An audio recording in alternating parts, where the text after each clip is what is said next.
주인공은요. 지극히 평범한 일상을 보내고 있는 60대 여성 김보통 씨입니다.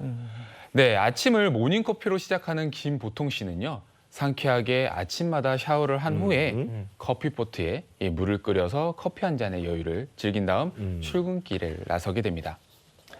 네, 보통 직장 동료의 차량으로 함께 출근을 했다가 저녁에는 이 전동 킥보드를 이용해서 퇴근을 하는 편이라고 합니다. 60대인데도. 네, 주말에는요 등산이나 낚시를 즐기거나 혹은 이 결혼한 딸의 집에 놀러 가기도 하는데요. 딸과 이 네 살 손녀를 데리고 경치 좋은 곳으로 드라이브를 하는 것 또한 이제 하나의 낙이라고 합니다. 자, 그런데 이렇게 평범한 일상을 이렇게 누리던 이 김보통 씨가 어느 날 갑자기 중증 외상을 입고 병원에 실려 오시게 됩니다. 과연 이 김보통 씨를 위험에 빠뜨린 일상 속 순간은 무엇일까요? 아니 근데 아니 진짜. 정말 저는 일상을 네. 보면서 그러니까. 중증 외상이 아니라 굉장히 잘 생활하고 계신다고 느꼈거든요. 근데 뭐 굳이 하나 꼽아보자면 그 전동 킥보드로 출퇴근하는 그래. 그게 좀 위험하지 않을까? 아까 헬멧 안 쓰셨더라고. 그러니까 사진에. 네. 아니면 또 저것도 있잖아요. 아무래도 등산, 낚시. 그러니까 등산은 네. 추락, 낚시는 이렇게 물에 빠지고 뭐 이런 거 아닐까 싶기도 해요. 근데 저 삶이 우리의 네. 그냥 보통 맞아요. 사람들의 삶이란 말이에요. 네. 근데 저기서 중증 외상실에 갈 만한 일이 뭐가 일어날까요? 네, 정말 흔한 우리의 일상이죠. 하지만 언제나 사건 사고는 예고 없이 찾아올 수밖에 없습니다. 약간 극단적인 비유가 될 수 있긴 한데 하나하나 짚어가겠습니다. 자, 아침에 샤워할 때 욕실. 가정에서 이루어지는 대부분의 외상은 바로 이 욕실에서 발생을 한다고 알려져 있습니다. 바닥이 미끄럽기 때문에 이제 어린아이나 노년층 같은 경우는 번번이 혹은 가끔씩 크게 다칠 수 있을 수 있는 곳이 바로 이 욕실이죠. 아니 그러니까 이거 뭐 수영장이나 이런 데 보면 애기들 뛰면 막 뛰지 마! 막 그러고 엄마하고 싸우잖아요. 미끄러지는 것 때문에 그런데 그냥 미끄러지면 어디 좀 부러지는 정도까지는 생각을 하지만 이게 중증 외상까지 온다고 생각 못 하거든요, 이거는. 네, 간단하게 이제 가볍게 넘어지는 경우는 이게 그렇게 끝나지만요. 심각하게 넘어지는 경우가 욕실에서 생길 수 있습니다. 바닥이 일단 딱딱하잖아요. 그리고 엉덩방아인데 내가 좀 체중이 좀 적게 나가고 그 고관절 부위가 다치게 된다면 굵은 혈관과 신경이 지나가는 길이기 때문에 중증 외상으로 이어질 수가 있습니다. 그리고 더 심각한 경우는 욕실에 굉장히 많은 세면대도 있고요. 욕조도 있고 넘어지면서 머리를 이렇게 결정적으로 부딪히는 그런 장면, 영화나 드라마 같은 데 가끔씩 나오는데요.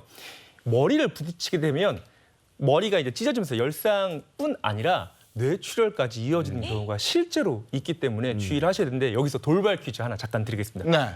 자, 머리를 부딪혔어요. 눈뜨기가 좀 이렇게 어려울 정도로 이렇게 됐단 말이죠. 그러면 응급실에 바로 데려가야 될까요? 어떻게 아, 될까요? 그럼 당연히 응급실로. 아, 묻지. 아니, 그걸 뭘 부르세요? 당연히 응급실로 가야죠. 근데 이런 퀴즈를 냈다는 건 이게 뭐 반전이 있는 것 같기도 해서. 그러게. 그래도 119지. 왜 이런 거 내셨을까요? 방금 차윤환 교수님이 정확하게 말씀을 해주셨는데요.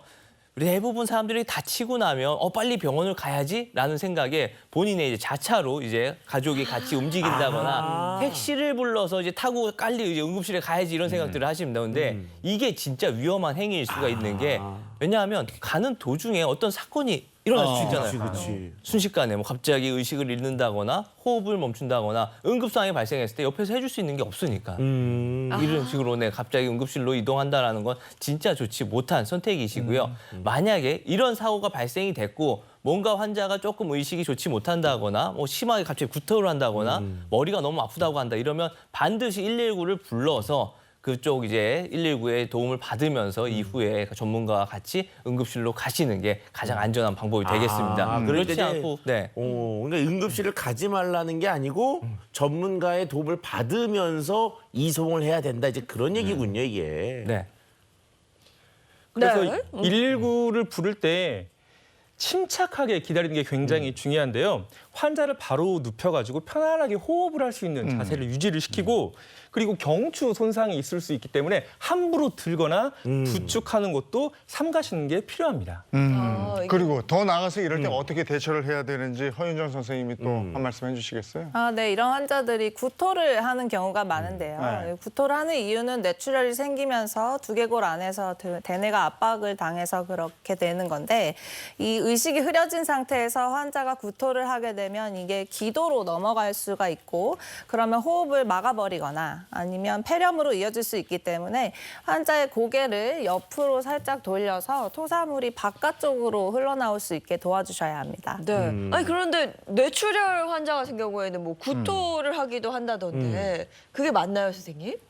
네, 뇌압이 올라가면서 그런 현상이 발생하게 되는 거죠. 네. 그래도 안쪽에 출혈이 생기면서 두뇌를 압박하게 되고 그러면서 이런 상황들이 벌어지는 거죠. 네. 어떤 상황이 또 있나요? 김보통 씨에게 일어난 중증 외상의 위험 또 어떤 상황이 있겠습니까? 네, 이 김보통 씨의 일상에서 중증 외상 위험이 도사리는 순간 그 두 번째는요. 바로 전동 킥보드와 이 승용차 탑승 시의 위험 상황입니다.